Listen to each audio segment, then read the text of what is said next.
तो इनका की कहने छथि जे मुँह में किछु नहीं दै लए? हाँ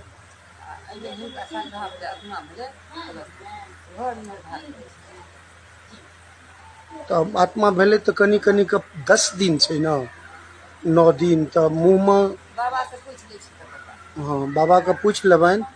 आ मुँह में गंगा जल ओहिमे शक्ति छै, तो गंगा जल यदि चम्मचो से मुँह में तो सेफ तो चलते रहते ना, अंदर के सेफ चलते रहे चाहिए। ते द्वारा और किछु नहीं देबनि, खाली गंगा जल दैत रहबनि ठोपे ठोप चम्मच से कखनो कखनो। आ बस बाकी छथिन सब माता रानी के कृपा, सब उद्धार हेतै, चिंता नहीं। अनुष्ठान जखने शुरू कए देलखिन तो भगवान रक्षा केनार छथिन, ओहिमे कोनो संदेह नहीं।